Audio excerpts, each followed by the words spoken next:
You can leave noni out for 10 years and there'll be no bacteria, no fungus. Orange, forget it. Banana, forget it. Wonder Bread, forget it. These foods grow fur, and they grow fur because of the sugar. Everything bad likes sugar. Yeast, fungus, cancer. Yeast, fungus, cancer. They all like sugar. Nothing likes noni. Nothing bad. Nothing bad likes noni. That's why I love noni. I love noni. I drink noni all day long. The more bitter, the better. If it tastes like medicine and it's nasty and bitter, I love it. I'll drink it all day long. If it tastes like Kool-Aid and it tastes like sugar, I can't stand it. Because I know it feeds cancer. Or go look at a PET scan. Did you hear what I said? Or go watch my visit on The View with Barbara Walters. Google that. Go Google Dr. Lindsay on The View with Barbara Walters. That stirred the sugar industry up. They didn't like that one bit. I'm surprised I didn't disappear after that. Did you see that? I took the PET scan, I showed it on The View, the ladies on The View, and I said, watch what they're doing. They're taking the glucose, the sugar, and they're mixing it with dye to show the cancer. And that's how they can determine where the cancer is in the body from the The probiotics feed the good bacteria in the body. They proliferate the good bacteria. Probiotics are critical. I believe that every single person who's ever taken an antibiotic or drank a glass of chlorinated water should be on probiotics. Why chlorinated water? Because chlorinated water kills all bacteria. That's why they put chlorine in the water. If it kills it in the water, it's going to kill it in the body. When we drink chlorine, we strip our body. When we take antibiotics, we strip our body. Every single person, I believe, should be on a probiotic. Why do you think Greek yogurt's gotten so popular, besides that it tastes so good because it's so fat? Greek yogurt's gotten so popular because it has live cultures. These live cultures are good for the intestines. Yogurt's probably been one of the fastest growing foods in the world over the last 5 years. Why? The good bacteria. There's an easier way to get probiotics. It's right here. This has got every culture that we need. Every culture that we need for the upper GI tract. Every culture that we need for the lower GI tract. This is the most, I believe, the most powerful probiotic in the world, on the market, easily. It passes through the acid in the stomach. It keeps its integrity. The stomach acid doesn't destroy the probiotics. It stays intact. It gets to where it's supposed to be, the intestines. Did you know that most of your immune system lies in your intestines? Did you know that? Thymus gland. You get your T cells from your thymus gland, which is right here. All your T cells from here. You can stimulate your thymus gland by going like this. Do you know the rest of your immune system comes from your intestines? Do you know how you do that to your intestines? With probiotics. Probiotics put all of the immunity back in the intestines. Every single person should be on probiotics. Everybody. And the more medicine you've had, the more probiotics you should take. Greens. NASA did studies on greens. Chlorella, spirulina. NASA, you know why they did it? They did it because it was so high in nutrients. They wanted to have small amounts of space, nutrients that took up small amounts of space for the astronauts because they didn't have a lot of room. Then they found out something miraculous.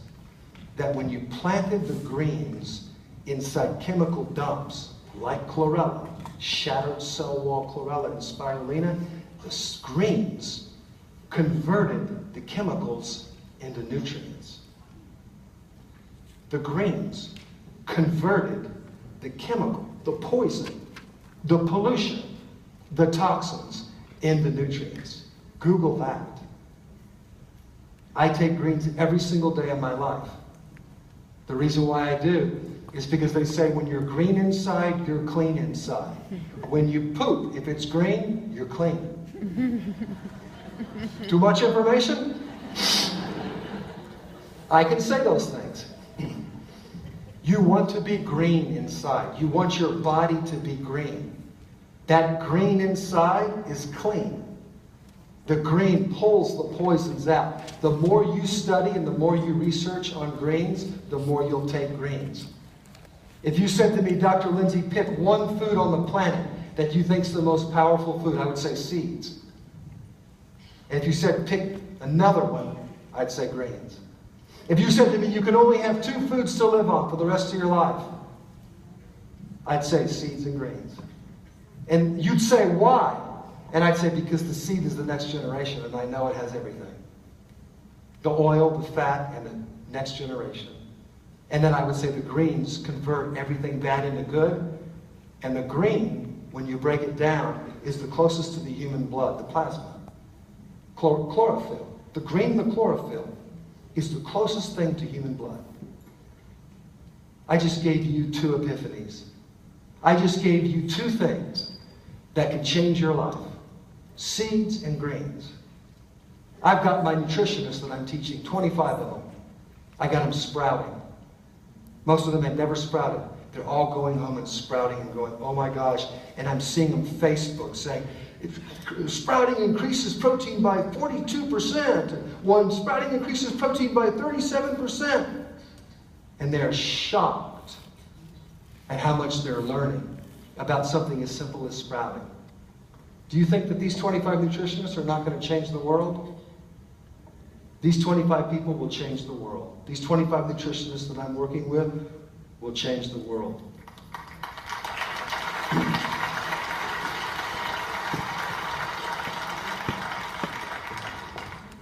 And the dry brush. This little dry brush is magic. If I took somebody from the audience and I brought you up on stage and I brushed your skin and you had a black jacket or a black sweater on and I started brushing your skin, you would see the dead skin come off and it would fill up the black jacket. And you would go, I had no idea that I had that much dead skin on my body. And I brush, and it would fill white, dead skin all over your jacket. That's how much your body's not breathing. That's how much we're not cleaning our skin. We slather expensive junk on our skin, and it suffocates us. It suffocates our skin. We should be removing the dead skin, letting it sweat and breathe, going into a steam shower and sweating the toxins and poisons out, drinking tons of alkaline water, and then putting oil, essential oils on our skin, and then removing it off again and doing it all over again. You can heal your body by healing your skin. Your skin is your largest eliminative organ. Your skin is your 3rd kidney. And most people, especially in America, have completely constipated their skin. So, constipated colon, constipated heart, constipated skin, constipated lungs. Let's look at what cancers are on the rise. Skin, colon, heart, lung, congestion, no congestion. You guys, our body is just like a river. It's exactly like a river. That river flows, beautiful, pristine, clean water. It's going to be amazing. That river stops. That river stagnates. That river stops flowing. And it's death. It's poison. It has microbes. It has parasites. It has... Are you guys getting antsy? This is too much? Shall I stop? Are you sure?